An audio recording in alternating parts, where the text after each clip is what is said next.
Hello there and welcome to the next episode in my Citroen Relay van build series. In this video we are going to be tackling the kitchen, or the kitchen pod, kitchen console, whatever you want to call it. Anyway, the kitchen bit. So let's crack into it. Right, so there it is, and as you can see I've kind of made a start. So let me bring you up to speed on where we've got to, and then carry on with the build. And as you can see from the drawers here, what I've used in the cupboards up above is IKEA Ringholt, I think they're called, kitchen doors for the upper cupboards. So I decided, why not use the same at the bottom here. So I thought, well, actually, let's make life a bit easier on ourselves here, and in for a penny, in for a pound, why don't we buy IKEA kitchen cupboards for the bottom, which is what I've done. So I've got a 40 wide, a 60 wide in the middle, and another 40 wide here, which has the drawer units in it. How we've made all that fit will make more sense from the back in a minute. But as you can see on the top, I fitted the kitchen worktop, and I fitted the SMEV or Dometic, whatever they want to call themselves these days, cooker there. All this crap on the front here was from the protective plastic that was all over it, and it's left that horrible residue. Look, that's a bit crap, isn't it? I've got to clean all that off somehow. But anyway, not to worry. So that's the one with the two hobs this side and the sink on that side. I can't remember exactly where I got this from. It was a bit of a fight at the time because everyone was out of stock, but anyway, I managed to find one with the correct orientation I wanted, with the cooking this side and the sink on that side, and then the actual tap bit I got from Magnum Motorhomes, because I wanted the one with the hot and the cold, which is what we've got there. And before I fitted this, I just plumbed in a gas bottle from from my camping days on a pipe into it to check everything was working, and everything is all a-okay. So I'm happy that works.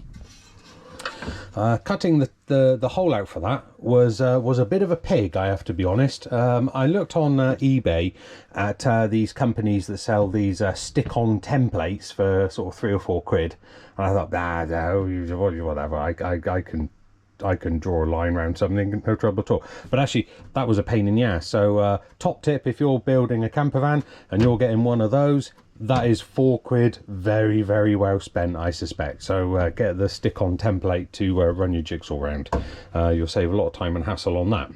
Right, let's have a look here at the drawers. So I've already fitted my catches. Yes, they're not blue, they are white. It's the protective cover on there. So that opens up like so, and then we'll close and catch. And this is like I say, an IKEA kitchen drawer unit, so I've had to add all the gubbins for these catches as a separate thing, which will make more sense from the back. And also, oh, one other thing you may have noticed just a fraction earlier in the video, there's a cover over this. Look at this, from my seat frame video earlier on. Da-da-da! It only worked. Anyway, we'll cover that in another video. Let's cover that back up. That's a bit of a dust sheet going on there. Stop that getting crappy. Let's tuck that back in. Yeah, right, okay. Let's go outside. I've been trying to do as much as I can from inside because it's a windy day today, and we know full well from my other videos that GoPros and wind are not good bedfellows, but we'll try our best. Right. So on the end of it here, I have some lighting controls. So I've got straightforward sort of on-off switches for various lights in the van. So this will be the puck lights in the ceiling, the where are we? The under counter lights, and the awning light. And then this fellow here is the sort of touch dimmer control, which will control all those under counter LED strips that I put in. So if I just offer myself up there with a finger, you can see one there. And if I come around here, you can see another one under there, and there's also one underneath the plinth there as well. and one around here underneath the kitchen. So we'll see all that when we do the van tour. But anyway, that's the dimmer control for that, and also an LED. God, it's been a long day. A USB there, already plumbed and wired, as you can see from the blue illumination. Right, on the back here, so what I did is the IKEA kitchen cupboards, as standard, of course, are going to be way too deep, because I only wanted 40 depth and they're 60 depth. So what I had to do was mark everything and lob it all off to 40 deep, and then of course the standard kitchen drawers that come with that are then also way too deep. They come all back here. So if you actually dig around on their website, you can find versions of their kitchen drawers which are only 37 deep as opposed to 60 deep, little short ones, which is what these are. So these are sort of standard issue IKEA drawers, which come with, let me just pull this top one out from the other side. So they come with the drawer runners, the drawer itself, everything you need, and soft close, all in one kit. So that was nice, and of course it lines up with all the holes on the cupboard. So that's actually nice and easy. I'm dead impressed with that. That was simple. And what I've done to get those catches in, if I just come underneath here, you can see what I've done is from the bit that I lobbed off the back, I've reused some of this up here, and I've put a piece in there which has got the catch on up there, and then that catches onto that bit, and then the next one underneath, can I do that from inside? Yeah. Then the next one underneath is here, look, which I've sat just underneath the drawer runners, so that misses that okay. And then underneath there again, look, the catch is screwed onto there, and then the latch bit catches onto there. So again, if I just push that down, I can push that one out, and I've done the same again all the way down, and they sit just nicely under the drawer runners there, look, out of the way, doesn't catch on anything, and that allows us for the door to come in, and you heard the click, and it catches. And what I've done at the back here, look, I've gone with the sort of high drawers there, and because of my electrical gubbins in here for all the lights, I've gone with a low drawer there, and then that misses that there. You see I've just stapled the cables sort of nice and tidy out the back, and then all these cables run down the back here.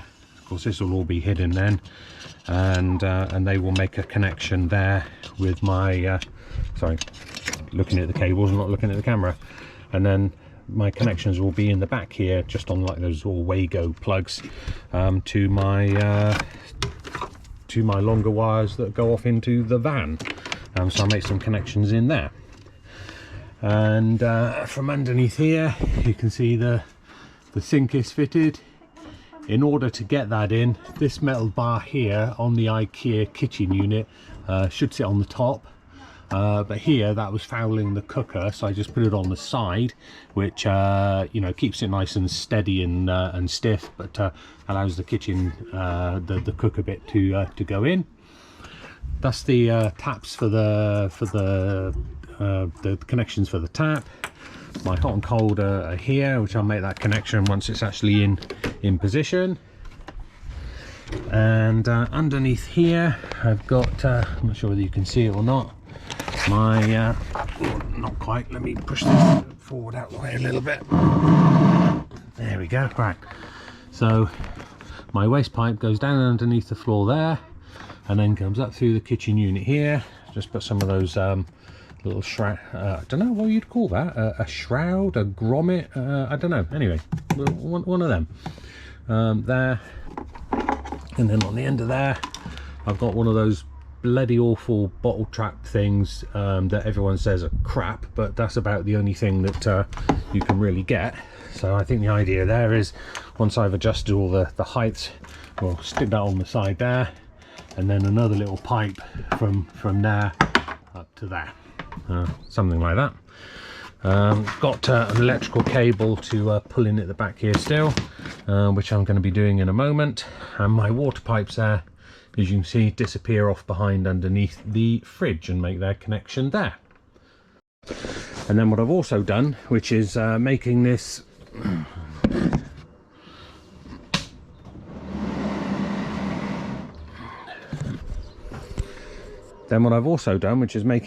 a little bit heavier than I would have liked, really, but you know, it's needs must, is I've faced this side with a piece of furniture board.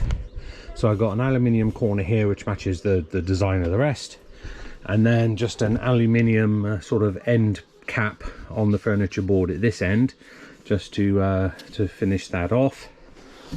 And then from outside, once I've actually got it fitted and in position and everything's done, again I'll slide a piece of furniture board in through here and then tuck it into the slot there, and then fix that from the inside. So this will be a piece of furniture board, grey furniture board on the back there, to cover all of that in front of the sliding door. Right, I think that kind of brings us up to speed on what I've been doing with that. Like I say, with these kitchen cupboards, oh, excuse me, they're only made of chipboard, so they're not disastrously heavy. But the whole thing, you know, has got a bit of weight to it. But then I thought, well, actually, if I made this out of 18mm ply or 15mm ply and made drawers and everything all out of plywood, it's probably still going to be just as heavy anyway as this has turned out to be. Oh, and incidentally, of course, there's going to be white doors to go on those bits there, which again are going to match all of this up here. Right, let me crack on and make some of these connections, and then give you an update in a minute. Right, so my next job is going to be to cut and put the backs on these cupboards, because I don't want in the back there to basically see all these wires and gubbins and everything behind, because they'll look a bit messy. And of course there's that risk you're going to lose things off the back and never ever get them again.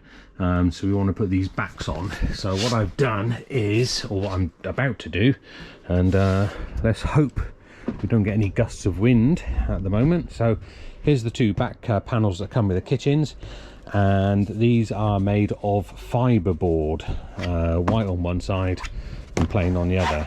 Now we all know full well that fiberboard and condensation and vans are definitely not good bedfellows, so that needs to change. Luckily, by chance, I still have a piece big enough here, as you can see, of the Moreland 3mm ply ceiling board, which I used for the ceiling. So what I'm going to do is mark and template this, and cut out a piece of the plywood to fix in position, as opposed to using this stuff, which is going to go mouldy and horrible in no time at all, I suspect. Right, let me crack on with that. Right, let's have another little catch up now I've made a few connections and done a few bits and pieces. So let's go along this end first of all. So underneath here I've made my my gas connection, just got an elbow there, but make sure the elbow is on the inside of the cupboard so that's accessible.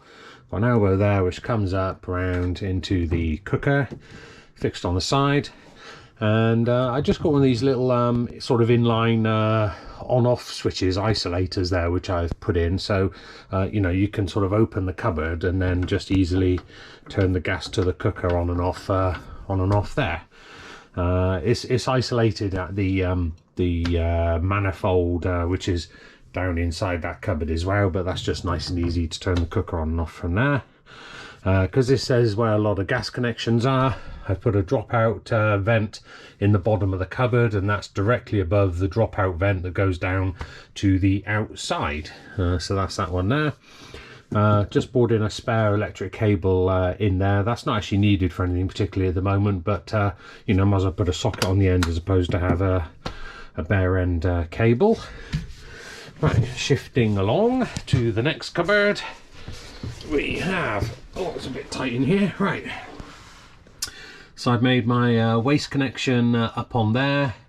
There's the good old lovely horrible sort of water trap there, and then that goes down through the grommet and to outside. Up under there I've got another electrical connection, and that's going to be for the microwave in actual fact. I'll explain more about that in just a second. And then over this side, my water cables come through from the back. I've just clipped them to the side of the cupboard there, as you can see. A couple of inline push connectors onto the tap connections, which go straight up into the physical tap itself. I haven't bothered connecting those two wires that are on that tap because, of course, I'm either using mains water pressure or the pump, which sort of self primes and comes on automatically when there's a drop in pressure. So I don't need the sort of micro switch connection for that. And so what I'm going to do with the microwave is the cupboard that's going to go, the cupboard door that's going to go here. Basically, I'm going to put a shelf in sort of here with the microwave sat on. Well, that's the idea anyway. Should be fine. I mean, what can possibly go wrong with that?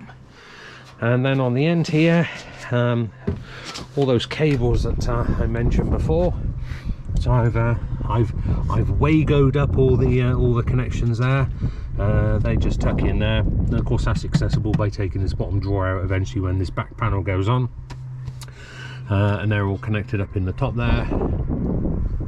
And I have an extra one here which I've actually just taken a feed off of the wire for the USB plug, because I want to put another light in the back. So these strip lights that I've got up in here, what I'm going to do is when I've put this back panel on here, I'm going to have either one or two strip lights on here, with just a little on-off switch, like a little push strip micro switch in the corner here, so that when we're sat outside, when the weather is conducive to it, we can have a little bit of additional lighting there as well, which is with a little press of a button. So this cable here is to power that when I put that back panel on.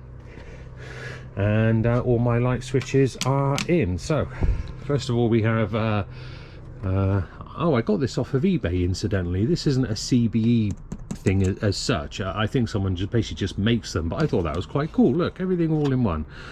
So what I've done is I've put my mood lighting on that one, which is the one underneath there, and underneath the kitchen there, which is all on LED strips. Let me turn that one off. Number 2 is the front puck light up there.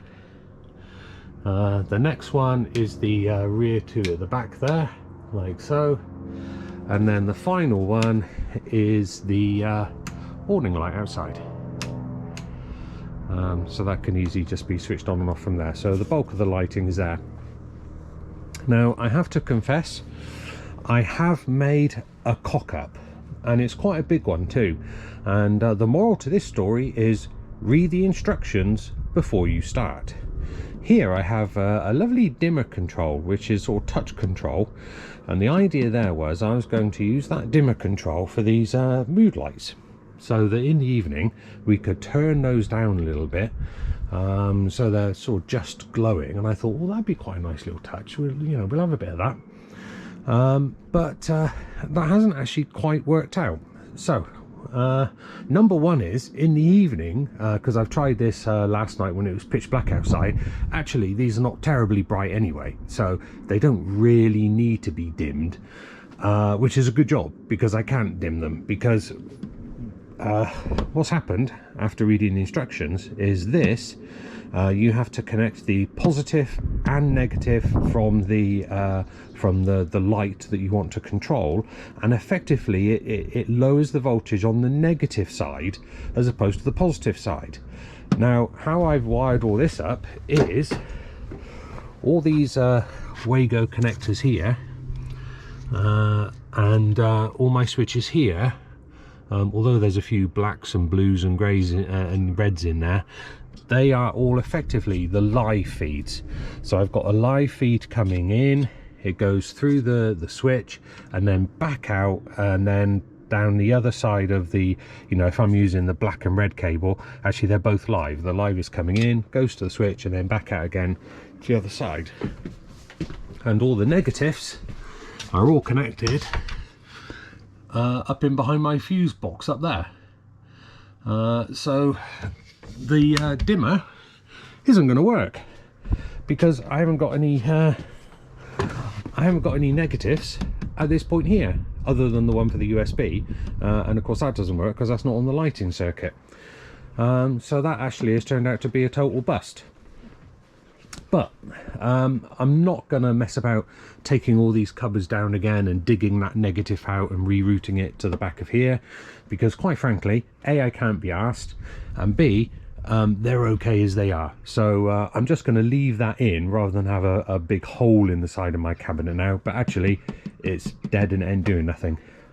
I might replace that eventually with one of these, because that does cover the hole, I've checked, and put like a 12-volt plug in there or something, which again I can take from the USB. So that's a later job, to put a 12-volt sort of cigarette lighter plug in there just on a single one of these, because that can feed from that. So not the end of the world, but for now that can just sit there covering the hole. So that was a bit of a pain in the bum, and should have read the instructions first. So good tip for everybody there. But hey, you know what we're like when it comes to that, don't you?